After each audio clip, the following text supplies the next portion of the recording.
8 নম্বৰত কি কৈছে, যদি সমীকৰণ 1 সমান 0 মূলবোৰ বাস্তৱ সমান তেন্তে k এর মান উলিয়াও। সমান বুলি কৈছে হা। সমান বুলি ক'লে এইটো দ্বিঘাত সমীকৰণ যিহেতু আছে ax plus bx plus c equal to 0 ফৰ্মত আছে। আমি এইটো জানো b স্কুৱেৰ মাইনাছ 4ac এটা আছে সমান হয়, b স্কুৱেৰ মাইনাছ 4ac এটা হ'ব 0তকৈ ডাঙৰ হয়, আৰু b স্কুৱেৰ মাইনাছ 4ac এটা হ'ব 0তকৈ সৰু হয়।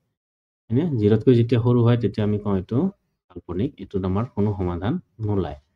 তো আচলতে এইটো আছে সমাধান, কিন্তু আমাৰ ক্লাছ 10 লেভেললৈকে নোলায়। ঠিক আছে?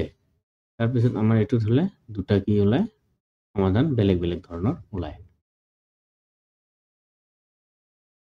তাৰপিছত আৰু এইটোত কি কোৱা আছে, যদি সমান হয় দুয়োটা একেই ওলায়, মানে মূল দুয়োটা সমান হয়। এইটোৰ কাৰণে ইয়াতে এই কথাটো, এই সমান কথাটো এইটোৰ কাৰণে কোৱা হৈছে। বুজিলা? আশা কৰোঁ বোলে বুজি পাইছ। আমি ষ্টাৰ্ট কেনেকৈ কৰিম ইয়াতে, জাষ্ট MCQ দিলে তোমালোকে যেনেকৈ ষ্টাৰ্ট কৰিলেও কথা নাই। যিহেতু সমান, হয়নে? আমি জানো কি জানো, এইটো ax স্কুৱেৰ ফৰ্মুলাটো লিখি লওঁ plus bx plus c equal to 0। এইটো হ'ল দ্বিঘাত সমীকৰণৰ সাধাৰণ সূত্ৰ। তাৰপিছত যিহেতু মূলবোৰ সমান দিছে, তেতিয়াহ'লে আমি ইয়াতে লিখিম, যিহেতু মূলবোৰ সমান তেনেহ'লে কি লিখিম, b square minus 4ac equal to 0। এতেকে সমীকৰণটো দিয়া আছে,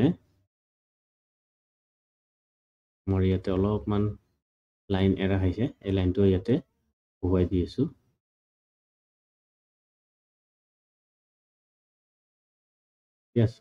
ইয়াতে যিহেতু এইটো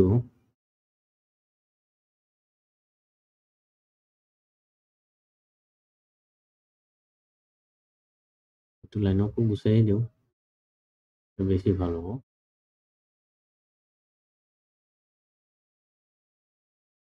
আমি ইয়াতে কি লিখিব পাৰোঁ, y is x square plus ax plus 3 equal to 0 লিখিব পাৰোঁ। লিখিলে আমি ইয়াতে কি লিখিব পাৰিম, এতিয়া ইয়াত আমাক কি কি ইনফৰমেশ্যন দিছে, a মান দিছে 2, b ৰ মান দিছে k, এণ্ড c ৰ মান দিছে 3। আমি যিহেতু এইটো এতেকে b স্কুৱেৰ মানে কি হ'ব, a square minus 4 into a ৰ মান আছে 2 ইণ্টু 2 ইণ্টু c ৰ মান আছে কিমান 3 equals to 0। This implies k square minus 4 2 গুণে 8, 8 3 গুণে মানে 24,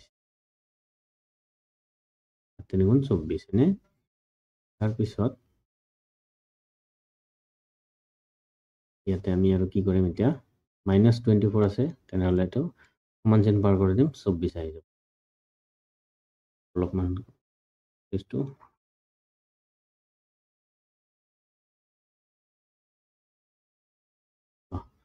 এতিয়া k ৰ মান কি হ'ব, প্লাছ মাইনাছ ৰুট অভাৰ 24 আহিব, স্কুৱেৰ গুচি গ'ল 24 আহিল। This implies k equals to plus minus কি আহিব, 24ক উৎপাদকত ভাঙি দিয়া, কি কি পাবা, 2 গুণে 2, 2 গুণে 4, 2 6 গুণে 12, পাবা 2 3 গুণে 6। তেনেহ'লে স্কুৱেৰত থাকিলে দুটা 2ত 2 এটা থাকিব, আৰু ৰুট অভাৰ 6 থাকিব, প্লাছ মাইনাছ লগতে। তেনেহ'লে এইটো মই ইয়াতে থৈ দিছোঁ, তোমালোকৰ যাতে সুবিধা হয় বুলি।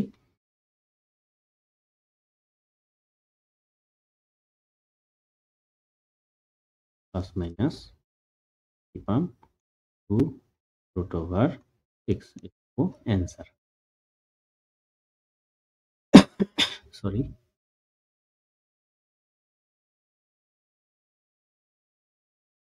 কি কোৱা আছে, 30ত মানে 30তম পদটো কি হ'ব, 4 7 10 এনেকৈ বাঢ়ি গৈ 30তম পদ নে, 30তম পদ ইয়াৰ এইটো হ'ব নে এইটো হ'ব নে এইটো হ'ব নে এইটো হ'ব। এইটোতো দেখাতে কি নহয়, কিয় 4ৰ ওপৰত বাঢ়িছে, 4ৰ পৰা 7 হৈছে, 7ৰ পৰা 10, 10ৰ পৰা আৰু এইফালে বাঢ়িব নে, তেনেহ'লে এইটোতো নহয়। বাকী তিনিটাৰ কোনটো বা হয় যদি আমি চাব লাগিব, তিনিটাৰ কোনটো হয়। তেনেহলে আমাক ইয়াতে দিয়া আছে কি আছে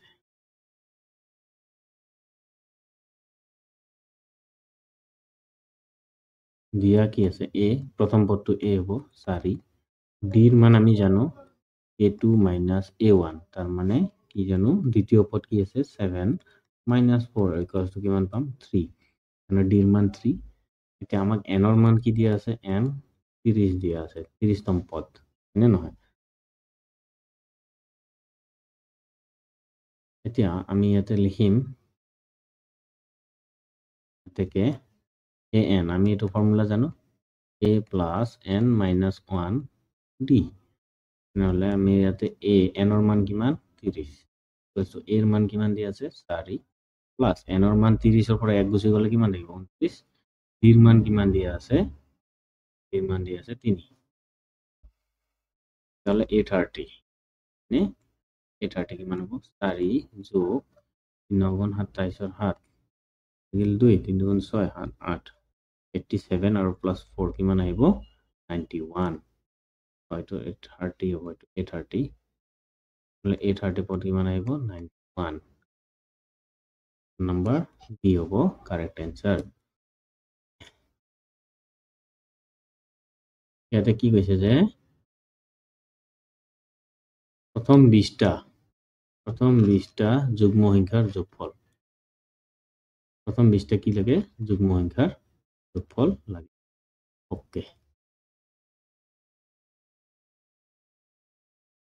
আমি যদি যাও 1 2 3 4 এনেকৈ 5 6 10 লৈকে লিখিছো 7 8 9 10 প্রথম 20টা কথা হচ্ছে যুগ্ম সংখ্যা 1 2 3 4 ইয়াতে 5টা হে পাম মানে তেনেকুৱা আমি কৈছে আৰু প্ৰথম 20টা যোগফলৰ কথা কৈছে ওকে প্ৰথম 20টা যোগফল তাৰ মানে ইয়াতে কি দিয়া আছে সংখ্যাটো এনেদৰে হ'ব 2 4 6 8 এনেকৈ 20টা পদ লৈকে যাব মানে n এর মান 20 দিয়া তেন্তে ইয়াতে কি দিয়া আছে a equals to 2 d এর মান দিয়া আছে কি 4 minus 2 equals to কিমান হ'ব 2 a2 d2 তাৰ পিছত n এর মান কিমান দিয়া আছে 20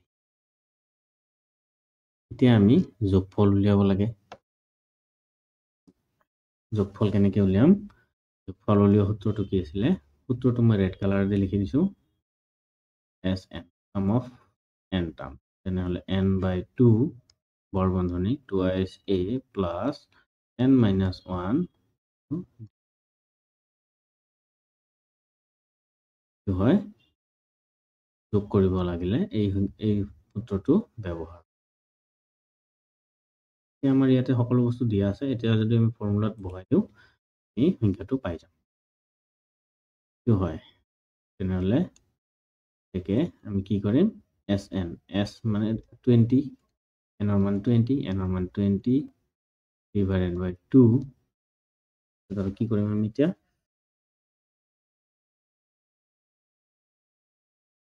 তাৰপিছত আৰু কৰিম এইটো twice of a এর মান আছে 2 so 2 plus n এর মান 20 20 এর পরে এক গুছি গলে কিমান থাকিব 19 into d এর মান আছে 2 কেসৱা s20 s20 কি পাম এটো পাম 10 হ্যাঁ তাৰপিছত ইয়াতে পাম 2 2 4 প্লাস 19 দুগুণ 38 নেকি 9 দুগুণ 18 থাকিলে 2 গুণ 2 কে 3